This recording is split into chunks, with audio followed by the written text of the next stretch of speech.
ಸರ್ಕಾರನೇ ತಬ್ಲಿ ಮಕ್ಕಳಾಗ್ಬಿಟ್ಟಿದ್ದಾರೆ. ಎಲೆಕ್ಷನ್ ಟೈಮಲ್ಲಿ ಕೈ ಹಿಡಿಯೋರು ಕಾಲು ಹಿಡಿಯೋರು ಆ ದೇವ್ರಗಳ ಮೇಲೆ ಪ್ರಮಾಣ ವಚನ ಮಾಡೋ ಅಂಥ ಅವಿವೇಕಿ ರಾಜಕಾರಣಿಗಳು, ದೇಶದ್ರೋಹಿ ರಾಜಕಾರಣಿಗಳು, ಭ್ರಷ್ಟ ರಾಜಕಾರಣಿಗಳು ಜನಗಳಿಗೆ ಸಮಸ್ಯೆ ಆದಂಥ ಸಂದರ್ಭದಲ್ಲಿ ಜನರೇ ಒತ್ತಾಸೆಯಾಗಿ ನಿಂತ್ಕೋಬೇಕೆ ಹೊರತು ಅಧಿಕಾರಿಗಳು ರಾಜಕಾರಣಿಗಳು ಬರಲ್ಲ. ಇವತ್ತು ನೆಲ ಜಲ ಭಾಷೆಗೋಸ್ಕರ ಕರ್ನಾಟಕರು ಹೋರಾಟ ಮಾಡ್ತಾಯಿದ್ದೀವಿ ಹೊರತು ಬೇರೆ ರಾಜ್ಯಗಳಲ್ಲಿ ನೋಡಿದ್ದೀರಾ? ಬೇರೆ ರಾಜ್ಯಗಳಲ್ಲಿ ನೋಡಿದ್ದೀರಾ ಹೇಳಿ? ಆ ಭಾಷೆಗೆ ಹೋರಾಟ ಮಾಡೋ ಅಂಥ ಜನರನ್ನ ನೋಡಿದ್ದೀರಾ? ಕರ್ನಾಟಕದಲ್ಲಿ ಇಷ್ಟೊಂದು ದುಸ್ಥಿತಿ, ಇಷ್ಟೊಂದು ಈ ಪರಿಸ್ಥಿತಿ ನಿರ್ಮಾಣ ಆಗಿದೆ ಅಂದರೆ ನಮ್ಮ ಕನ್ನಡ ನಾಡಲ್ಲಿ ಇರ್ತಕ್ಕಂಥ ರಾಜಕಾರಣಿಗಳು ಹಣದಾಸಕ್ಕೆ ಬಂದಿದ್ದಾರೆ. ಇವರು ರಾಜಕಾರಣಕ್ಕೆ ಹಣ ಆಸ್ತಿ ದುಪ್ಪಟ್ಟು ಮಾಡ್ಕೊಳ್ಳೋಕ್ಕೆ ರಾಜಕಾರಣಕ್ಕೆ ಬಂದಿದ್ದಾರೆ ಹೊರತು ಜನರ ಒಳಿತಿಗಾಗಿ, ಈ ನಾಡಿನ ಉಳಿವಿಗಾಗಿ, ಪ್ರಕೃತಿ ಪರಿಸರ ಉಳಿಸ್ಕೊಳ್ಳೋಕ್ಕೋಸ್ಕರ ಯಾವ ರಾಜಕಾರಣಿಗಳು ಇಲ್ಲ ಅಂತ ಎದೆ ತಟ್ಟು ಹೇಳ್ತೀನಿ ಸರ್. ಚಾಲೆಂಜು 224 ಜನ MLAಗಳಿಗೂ ಚಾಲೆಂಜ್ ಮಾಡ್ತೀವಿ ನಾವು ಮೈಸೂರು ದೇವತೆ ಕನ್ನಡಿಗರ ಬಳಗದಿಂದ, ಕನ್ನಡಾಂಬೆ ರಕ್ಷಣಾ ವೇದಿಕೆಯಿಂದ ಅವ್ರಿಗೆ ಅವಾಲ್ ಕೊಡ್ತೀವಿ, ಅವ್ರಿಗೆ ಸವಾಲು ಹಾಕ್ತೀವಿ. ನಿಜವಾಗ್ಲೂ ಯೋಗ್ಯರಾಗಿದ್ದಾರೆ 224 ಜನ MLAಗಳು ನೆಲ ಜಲ ಭಾಷೆಗೆ ಹೋರಾಟ ಮಾಡ್ತಾ ಇದ್ದೀರಾ. ಭ್ರಷ್ಟಾಚಾರಿಗಳ ವಿರುದ್ಧ ಭ್ರಷ್ಟಾಚಾರಿಗಳ ಜೊತೆಲಿ ಇವರು ಶಾಮೀಲಾಗಿದ್ದಾರೆ ಸಹ. ಇವರೇ ಅಧಿಕಾರಿಗಳು ಭ್ರಷ್ಟ ಅಧಿಕಾರಿಗಳಾಗಕ್ಕೆ ರಾಜಕಾರಣಿಗಳೇ ಮುಖ್ಯ ಕಾರಣ. ಇವತ್ತೆಲ್ಲರ ನೋಡಿ, ಇವತ್ತು ಮೂಳಾಗರಣದಲ್ಲಿ ಯಾರು ಬಲು ಬಸ್ಸು ಆಗ್ತಿರೋದು ಯಾರು? ಅಧಿಕಾರಿ ಎಚ್ಚೆತ್ಕೋಬೇಕು. IAS IPS ಓದಿರೋದು ಇವರು ರಾಜಕಾರಣಿಗಳು ಗುಲಾಮರಾಗಿ ಕೆಲಸ ಮಾಡೋದಕ್ಕೆ, ಸಾರ್ವಜನಿಕರ ಕೆಲಸ ಮಾಡೋದಕ್ಕೆ ನಾವೇನಕ್ಕೆ ಇಷ್ಟೊಂದು ನಮ್ಮ ಆಕ್ರೋಶವನ್ನು ಹೊರ ಹಾಕ್ತಾ ಇದೀವಿ ಅಂದರೆ ಇವತ್ತಿನ ಪರಿಸ್ಥಿತಿ ಆ ರೀತಿ ಇದೆ. ಯಾವ ಸರ್ಕಾರಿ ಆಸ್ಪತ್ರೆಗೆ ಹೋಗಿ, ಯಾವ ಸರ್ಕಾರಿ ಶಾಲೆಗಳಿಗೆ ಹೋಗಿ, ಯಾವ ಸರ್ಕಾರಿ ಕಚೇರಿಗಳಿಗೆ ಹೋಗಿ ಬರೀ ಯಜ್ಞಗಳೇ, ಲಂಚವಾಕ ಅಧಿಕಾರಿಗಳೇ ತುಂಬಿ ತುಳುಕ್ತಾ ಇದ್ರಲ್ಲ. ರಾಜಕಾರಣಿಗಳು ಗುಲಾಮರಾಗಿ ಕೆಲಸ ಮಾಡೋ ಅಧಿಕಾರಿಗಳು ಇವತ್ತಿರೋದ್ರಿಂದ ಇವತ್ತು 100ಕ್ಕೆ 80 ಭಾಗ ಅನ್ಯಾಯ, ಅಕ್ರಮಗಳು, ದೌರ್ಜನ್ಯಗಳು, ಅತ್ಯಾಚಾರಗಳು ನಡೀತಾರೆ ಅಂದ್ಕೊಂಡ್ರೆ ಬರ್ಲಿಕ್ಕೆ ಚಾಲೆಂಜ್ ಮಾಡ್ರಿ. ಯಾರಾದ್ರೂ ಆಗ್ಲಿ, ಯಾರ್ರೀ 30 ಜಿಲ್ಲೆಯಲ್ಲಿ ಯಾರ್ರೀ ಪ್ರಾಮಾಣಿಕ ಅಧಿಕಾರಿಗಳು ಅಂತ ಬರಲಿ. ಅವ್ರು ಕಾಲಿಡಿಗೆ 100 ಸಲ ನುಗ್ತೀವಿ ನಾವು, ಅವ್ರಿಗೆ ಬೆಂಬಲ ಕೊಡ್ತೀವಿ. ರಾಜಕಾರಣಿಗಳು ಗುಲಾಮರಾಗಿ ಕೆಲಸ ಮಾಡ್ತಾ ಇದ್ದಾರಲ್ಲ, ಹಾಗಾದ್ರೆ ಯಾವ ಪಾರದರ್ಶಕ ಎಲ್ಲೈತೆ ಸರ್ಕಾರ? ಆಡಳಿತ ಜನಾತ್ಮಕವಾಗಿ ಸರ್ಕಾರ ಎಲ್ಲಿದೆ? ಚಾಮುಂಡಿ ಬೆಟ್ಟದಲ್ಲಿ ಗೋಶಾಲೆ ಹೆಸರಲ್ಲಿ 5.5 ಎಕರೆ ಮಟ್ಟ ಮಾಡೋನಲ್ಲಿ ಅವನು ಅವಿವೇಕಿ ಬಂದು ಅದಕ್ಕೆ ಜಿಲ್ಲಾಧಿಕಾರಿಗಳು ಏನು ಮಾಡ್ತಾವ್ರೆ? ಇವತ್ತು ಅಲ್ಲಿ ಕೇರ್ಗಳಲ್ಲಿ ರಾಜಕಾಲುವೆ 1,000 ಲೋಡು ಮಣ್ಣಿನ ಅಗರ್ಭ ಶ್ರೀಮಂತ ಮಾಜಿ ಶಾಸಕ ಗೋಲ್ಮಾಲ್ ಮಾಡಿದನಲ್ಲ, ಜಿಲ್ಲಾಧಿಕಾರಿಗಳಿಗೆ ದಮ್ಮಿಲ್ವಾ? ಮೈಸೂರು ಮಹಾನಗರ ಪಾಲಿಕೆ ಆಯುಕ್ತರಿಗೆ ದಮ್ಮಿಲ್ವಾ? ಕಮಿಷನರ್ ಏನು ಮಾಡ್ತಾಯಿದ್ರು? ಜಿಲ್ಲಾಧಿಕಾರಿಗಳು ಏನು ಮಾಡ್ತಾಯಿದ್ರು? ಇವರೆಲ್ಲ ಏನು ಮಾಡ್ತಾಯಿದ್ರು ಅಂತ ಜಿಲ್ಲಾ ಪಂಚಾಯತ್ ಅಧಿಕಾರಿಗಳು ಏನು ಮಾಡ್ತಾಯಿದ್ರು? ನಗರ ಪಾಲಿಕೆ ಅಧಿಕಾರಿಗಳು ಏನು ಮಾಡ್ತಾಯಿದ್ರು? ರಾಜಕಾರಣಿಗಳು ಗುಲಾಮರಾಗಿ ಕೆಲಸ ಮಾಡ್ತಾ ಇರೋದು. ಇವರು ಪ್ರಾಮಾಣಿಕವಾಗಿ ಕೆಲಸ ಮಾಡಂಗಿದ್ದಿದ್ರೆ ಚಾಮುಂಡಿ ಬೆಟ್ಟ ಸುತ್ತಮುತ್ತ 1000 ಎಕರೆ ಯಾಕ್ರಿ ಒತ್ತುವರಿ ಮಾಡ್ಕೊಳ್ಳೋರು ಜನ? ಯಾರಾಗಲಿ ಕಣ್ರಿ, ಒಬ್ಬ ಸಾಮಾನ್ಯ ಕಾಡುಗಳಲ್ಲಿ ಒಬ್ಬ ಮರ ತರದ್ರ ಮೇಲೆ, ಒಬ್ಬ ಆಡಿಗರ ಮೇಲೆ ಇವರು ಹಲ್ಲೆ ಮಾಡೋ ಅಂಥವ್ರು, ಬೂಟ್ ನೈಟಲ್ಲಿ ಹೊಡೆಯೋ ಅಂಥವ್ರು ಸಾಮಾನ್ಯ ಜನಗಳ ಮೇಲೆ ಯಾಕ್ರಿ? ದೊಡ್ಡ ಶ್ರೀಮಂತರಿಗೆ ಇವರು ಕಠಿಣವಾದ ಕಾನೂನು ತರಲ್ಲ.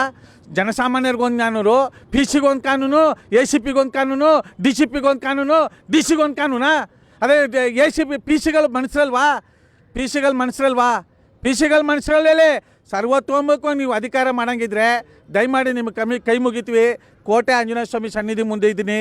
ನೀವು ಇದೇ ರೀತಿ ಭ್ರಷ್ಟಾಚಾರಿಗಳಿಗೆ ಕುಮ್ಮತ್ತು ಕೊಟ್ಕೊಂಡು ಭ್ರಷ್ಟ ರಾಜಕಾರಣಿಗಳ ಕೈಗೊಂಬೆ ಕೆಲಸ ಮಾಡೋದಾದರೆ ಮುಂದಿನ ದಿನಗಳಲ್ಲಿ ನಿಮ್ಮ ಮಕ್ಳಿಗೂ ನಮಗೆ ಏನು ಸಮಸ್ಯೆ ಬಂದಿದೆ ಇವತ್ತು ಸಾರ್ವಜನಿಕರಿಗೆ, ಆ ಸಮಸ್ಯೆ ನಿಮ್ಮ ಮಕ್ಳಿಗೂ ಬರ್ತದೆ ಅಂತ ನಾವು ನೇರವಾಗಿ ಖಂಡಿತವಾಗಿ ಎಚ್ಚರಿಕೆ ಕೊಡ್ತೀವಿ. ನೋಡಿ, ಅಧಿಕಾರಿಗಳು ಲಂಚ ಕೊಟ್ಟು ಅಧಿಕಾರಿಗೆ ಬರ್ತಾ ಇದ್ದಾರೆ ಅಂತ ಇವತ್ತಿನ ವಾತಾವರಣ ನೋಡಿದ್ರೆ, ಒಬ್ಬ ಅಧಿಕಾರಿ ಲಂಚ ಕೊಟ್ಟು ಅಧಿಕಾರಿಗೆ ಬರೋದ್ರಿಂದ ಇವತ್ತು ರಾಜಕಾರಣಿಗಳು ಕೈಗೊಂಬೆ ಆಗಿ ಕೆಲಸ ಮಾಡ್ತಾ ಇದ್ದಾರೆ. ಅವರು ಪ್ರಾಮಾಣಿಕವಾಗಿ ಕೆಲಸ ಮಾಡೋಂಗಿದ್ದಿದ್ರೆ ಯಾಕೆ ಅತ್ಯಾಚಾರಗಳು, ಅನ್ಯಾಯಗಳು, ಎಗ್ಗಿಲ್ಲದೆ ಸರ್ಕಾರಿ ಗೋಮಾಳಗಳು, ಸರ್ಕಾರಿ ಕೆರೆ ಕಟ್ಟೆಗಳೆಲ್ಲ ಮುಚ್ಚಿ ರಾಜಕಾಲುವೆ ಮಣ್ಣು ತೆಗಿತಾರೆ ಅಂದರೆ ಅಧಿಕಾರಿ ಏನಾಗ್ತಾ ಇದೆ? ಸಂವಿಧಾನ ಏನಾಗ್ತಾ ಇದೆ? ಅಧಿಕಾರಿಗಳು ನಮ್ಮಂಥ ಹೋರಾಟಗಾರನ ಉಳಿಸ್ಕೊಳ್ಳಿಲ್ಲ ಅಂದರೆ ಅವ್ರ ಮನೆಗಳು ಹಾಳಾಗೋಯ್ತವೆ, ಅವ್ರ ಮನೆಗಳು ಎಕ್ಕೊಟ್ಟೋಯ್ತವೆ.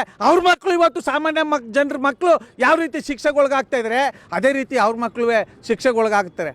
ಯಾಕಂದರೆ ಇವತ್ತು ಒಂದು ಕುಕ್ಕೆಯಲ್ಲಿ ಟೊಮೆಟೊ ಹಣ್ಣು, ಒಂದು 10 ಟೊಮೆಟೊ ಹಣ್ಣು ಕೊಳ್ತೋಗಿದ್ರೆ ಆ ಸಡನ್ನಾಗಿ ತೆಗೆದು ಆಚೆ ಇಸಿದ್ರೆ ಎಲ್ಲ ಟೊಮೆಟೊ ಹಣ್ಣು ಸುರಕ್ಷಿತವಾಗಿರ್ತವೆ. ಏನಾದ್ರು ನಾವು ಯಾಮಾರು ಬಿಟ್ರೆ ಆ ಕುಕ್ಕೆ ಟೊಮೆಟೊ ಹಣ್ಣೆಲ್ಲ ಕೊಳ್ತೋಯ್ತು. ಹಂಗೆ ಅಧಿಕಾರಿಗಳಾದರೂ ಅಷ್ಟೇ, ರಾಜಕಾರಣಿಗಳಾದರೂ ಅಷ್ಟೇ ಸಂವಿಧಾನಬದ್ಧವಾಗಿ ಕೆಲಸ ಮಾಡಲಿಲ್ಲ ಅಂದರೆ ಮುಂದಿನ ದಿನಗಳಲ್ಲಿ ಯಾರಿಗೂ ಉಳಿಗಾಲವಿಲ್ಲ, ಯಾರೂ ಸಹ ನೆಮ್ಮದಿಯಾಗಿ ಜೀವನ ಮಾಡೋಕ್ಕಾಗಲ್ಲ. ನಗರ ಪಾಲಿಕೆ ಸದಸ್ಯರಿಂದ ಹಿಡಿದು ನಮ್ಮ ನಾಡಾಡುವ ಮುಖ್ಯಮಂತ್ರಿಗಳ ತನಕ ನೆಲ ಜಲ ಭಾಷೆಗಾಗಿ ನಮ್ಮ ನಾಡಿನ ಉಳಿವಿಗಾಗಿ ಸಾವಿರಾರು ವರ್ಷ 5,000 ವರ್ಷಗಳ ಇತಿಹಾಸ ಇರ್ತಕ್ಕಂಥ ಕನ್ನಡದ ಬಗ್ಗೆನೇ ಕಿಂಚಿತ್ತು ಚಿಂತನೆ ಅಧಿಕಾರಿಗಳಿಗಿಲ್ಲ ಅಂದರೆ ಇನ್ನು ಹೋರಾಟಗಾರರು ನಾವೇನು ಮಾಡೋಕ್ಕಾಗುತ್ತೆ? ಆ ಭಗವಂತ ನಮಗೆ ಕೊಟ್ಟಿರ್ತಕ್ಕಂಥ ಒಂದು ಕಿಚ್ಚು ಒಬ್ಬ MP ಗೋ MLA ಗೋ IAS IPSಗಳು ಕೊಟ್ಟರೆ ಲಕ್ಷಾಂತರ ಜನಕ್ಕೆ ಅನುಕೂಲ ಆಗುತ್ತೆ. ಆ ದೇವರು ಪಾಪಿ ಅಂತಲೇ ದೇವ್ರನ್ನ ಪಾಪಿ ಅಂತ ಕರಿಬೇಕಾಗ್ತಿದೆ. ದೇವರಲ್ಲೂ ಮೋಸ ಅಂತ ಕಾಣ್ತಿದೆ. ದೇವ್ರ ಕಲಾಟ ಆಗಿದ್ದಿದ್ರೆ ದೇವ್ರುಗಳು ಆ ಮಂಜುನಾಥ, ತಿರುಪತಿ ವೆಂಕಟರಮಣ, ಮಲೆ ಮಹದೇಶ್ವರ, ನಡ್ಗ ನಂಜುಂಡೇಶ್ವರ ಇವರೆಲ್ಲ ಕಲಾಟ ಆಗಿದ್ದಿದ್ರೆ ಇವ್ರ ಮನೆ ಹಾಳಾಗಿ ಇವ್ರ ಮನೆ ಕೊಟ್ಟಾಗ ಇವ್ರ ಮನೆ ದೀಪ ತುಂಬೋರಿಗೆ 2 ಅಂತಿ 2 ಬೇದಿ ಕೊಟ್ಟರೆ ನಾವು ಹೋರಾಟನೇ ಮಾಡೋಂಗಿಲ್ವಲ್ಲ. ದೇವ್ರುಗಳು ಏನು ಮಾಡ್ತಾ ಇದ್ದಾರೆ? ಮೊನ್ನೆ ನೋಡಿ ಇಲ್ಲಿ ಮಲೆ ಮಹದೇಶ್ವರ ಬೆಟ್ಟದಲ್ಲಿ ಒಬ್ಬ ಲೈವ್ ಮಾಡಿದ್ರು. ಮುಡಿ ಕೊಡೋದು 50 ರೂಪಾಯಿ ಟಿಕೆಟು, ಮುಡಿ ಮಾಡೋನಿಗೆ 70 ರೂಪಾಯಿ ಅಂತ. ಇವ್ರ ಮನೆ ಹಾಳಾಗೋ ಅಧಿಕಾರಿಗಳೇನು ಕತ್ತೆ ಕಾಯ್ತವ್ರ? ಇವ್ರಿಗೆ ಮಾನ ಮರಿದಿಲ್ವಾ? ಏನ್ರಿ ಮಾಡ್ತಾರೆ ಇವರು? ನೂರಾರು ಕೋಟಿ ಇವ್ರು ತಿಥಿ ಮಾಡೋಕ್ಕೇನ್ರಿ ಅನುದಾನ ತರೋದು? ಇವ್ರ ಜೋಳಿಗೆ ತುಂಬಿಸ್ಕೊಳ್ಳೋಕ್ಕೆ, ಇವ್ರ ದರಿದ್ರ ಜೋಳಿಗೆ ತುಂಬಿಸ್ಕೊಳ್ಳೋಕ್ಕೆ ಜನರಿಗೆ ಭಾಳ ತೊಂದರೆ ಕೊಡ್ತವ್ರೆ. ಪ್ರಾಮಾಣಿಕ ಅಧಿಕಾರಿಗಳ ಗೌರವ ಇಲ್ಲ ಇವತ್ತು. ಅವ್ರನ್ನ ದುರ್ಬಳಕೆ ಮಾಡ್ಕೊಂಡು ಇವತ್ತು ಅವ್ರು ಬಲುಪಸು ಆಗ್ತಾ ಇದ್ದಾರೆ. ಕನ್ನಡ ಕಡೆಗಣಿಸೋರಿಗೆ ಕನ್ನಡಿಗರೇ ಎಚ್ಚೆತ್ಕೋಬೇಕು ಸರ್. ಈ ನಾಡಿನ ನೋಡಿ, ಕನ್ನಡಿಗರೇ ಶತ್ರುಗಳಾಗಿ ಪರಿಣಮಿಸ್ತಾ ಇದ್ದಾರಲ್ಲ ವಿವೇಕಿಗಳು. ಹಣಕಾಸಿಗೋಸ್ಕರ, ಅಧಿಕಾರದ ಆಸೆಗೋಸ್ಕರ, ಎಂಜಲ್ ಕಾಸಿಗೋಸ್ಕರ ಕನ್ನಡವನ್ನು ಕಡೆಗಣಿಸ್ತಿರೋರೆಲ್ಲ ಕನ್ನಡಿಗರೇ ಅಂತ. ಆಂಜನೇಯ ಸ್ವಾಮಿ ದೇವಸ್ಥಾನ ಮುಂಭಾಗ ನೇರವಾಗಿ ಹೇಳ್ತೀವಿ, ನಾವು ಕನ್ನಡಿಗರೇ ಮೊದಲು ಕಡೆಗಣಿಸ್ತಾ ಇರೋದು. ಇಬ್ಬರು ಒಂದು ಊರಿನಲ್ಲಿ ಒಗ್ಗಟ್ಟಾಗಿದ್ರೆ ಇನ್ನೊಂದು ಊರ ಮೇಲೆ ಯುದ್ಧ ಮಾಡ್ಬೋದು. ಒಂದು ಊರಲ್ಲೇ ಒಗ್ಗಟ್ಟಿಲ್ಲ ಅಂದರೆ ಇನ್ನೊಂದು ಊರಿಗೆ ಹೋಗಿ ತಿನ್ನಕ್ಕೆ ಹೋಗ್ಬೇಕಾಗುತ್ತೆ. ನೋಡಿ ಪರಿಸ್ಥಿತಿ ಹಿಂಗೆ ಆಗ್ತೈತೆ. ದಯಮಾಡಿ ನಿಮಗೆ ಕೈ ಮುಗಿತೀವಿ. ನೆಲ ಜಲ ಭಾಷೆಗಾಗಿ, ನಾಡಿನ ಉಳಿವಿಗಾಗಿ, ಸಮೃದ್ಧಿಗಾಗಿ ಸಂವಿಧಾನಬದ್ಧವಾಗಿ ಕೆಲಸ ಮಾಡಿ ಅಧಿಕಾರಿಗಳ ಪರ ನಾವಿದ್ದೀವಿ. ಯಾವಂತ ನೋಡ್ರಿ, ನಮಗಿರೋ ಒಂದು ಪವರ್ ಅಧಿಕಾರಿಗಳಿಗಿಲ್ಲ ಅಂದರೆ ಜಾತಿಗೆ AS ಓದಬೇಕು ಇವರು? ಏನಕ್ಕೆ IPS ಮಾಡಬೇಕು? ಏನಕ್ಕೆ ಮಾಡಿ? ಇವತ್ತು ಜಿಲ್ಲಾಧಿಕಾರಿಗಳು ಕಂಠಮೂರ್ತಿ ಕೆಲಸ ಮಾಡ್ತಾ ಇಲ್ಲ. ಮೈಸೂರು ಮಹಾನಗರ ಪಾಲಿಕೆ ಆಯುಕ್ತರು ಕಂಠಪೂರ್ತಿ ಕೆಲಸ ಮಾಡ್ತಾ ಇಲ್ಲ. 3 ಅಧ್ಯಕ್ಷರು ಕರೆಕ್ಟಾಗಿ ಪ್ರಾಮಾಣಿಕವಾಗಿ ಕೆಲಸ ಮಾಡ್ತಿಲ್ಲ ಅಂದರೆ ಇನ್ನು ಜನಸಾಮಾನ್ಯರ ಕಥೆ ಏನಾಗಬೇಕು? ಸಣ್ಣ ಉದ್ಯಮದಾರರ ಕಥೆ ಏನಾಗಬೇಕು? ಇವರೆಲ್ಲ ದೊಡ್ಡ ಉದ್ಯಮದಾರರ ಚೇಳಗಳಾಗಿ ಕೆಲಸ ಮಾಡಿದ್ರೆ ಜನಸಾಮಾನ್ಯರಿಗೆ ನ್ಯಾಯ ಕೊಡ್ಸೋರು ಯಾರು? ಅಲ್ಲ, ಇನ್ನೊಂದು ಇಲ್ಲೆಲ್ಲ ಅಕ್ರಮ ಅನ್ಯಾಯಗಳು ಎಸಗ್ಬಿಟ್ಟು ಇವ್ರು ಮನೆಯೊಳಗವ್ರು ದೇವಸ್ಥಾನಗಳಿಗೆ ಹೋಗಿ ಕೈ ಮುಗಿದಾರಲ್ಲ. ಆ ತಾಯಿ ಅವ್ವ ನಾಡ ದೇವತೆ ಯಾಕೋ ಇಲ್ವವ ನೀನು? ಇಲ್ಲ ಅಂತ ಒಪ್ಕೊಬಿಡವ. ನಾವ್ಯಾಕವ ಹೋರಾಟ ಮಾಡಬೇಕು? ಇವರೆಲ್ಲ ಅಧಿಕಾರಿಗಳ ರಾಜಕಾರಣಿಗಳು ಎದುರು ಹಾಕೊಂಡು ನಮ್ಮ ಎನರ್ಜಿನ ಹಾಲು ಮಾಡ್ಕೋಬೇಕು. 2 ಅಂತ 2 ಬೇದಿ ಕೊಡವ, ಎಲ್ಲ ಸರಿ ಹೋಯ್ತಿದೆ ಅಂತ. ಈ ಮೂಲಕ ನಮ್ಮ ಮೈಸೂರು ಹೃದಯವಂತ ಕನ್ನಡಿಗರ ಬಳಗದಿಂದ ಕನ್ನಡಾಂಬೆ ರಕ್ಷಣಾ ವೇದಿಕೆಯಿಂದ ಇವತ್ತೇನು ನಾವು ಕೋಟೆ ಆಂಜನೇಯ ಸ್ವಾಮಿ ದೇವಸ್ಥಾನದಿಂದ ಮಾನ್ಯ ಜಿಲ್ಲಾಧಿಕಾರಿಗಳ ಕಚೇರಿ ತನಕ ಕಾಲ್ನಡಿಗೆ ಜಾಥಾವನ್ನು ಹಮ್ಮಿಕೊಂಡಿದ್ದೀವಿ.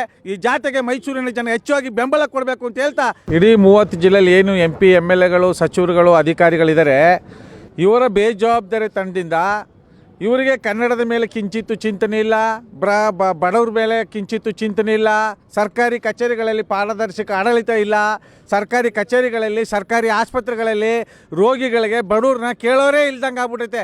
ಈ ತಬ್ಲಿ ಮಕ್ಕಳಾಗಿಲ್ವಾ? ಹಂಗೆ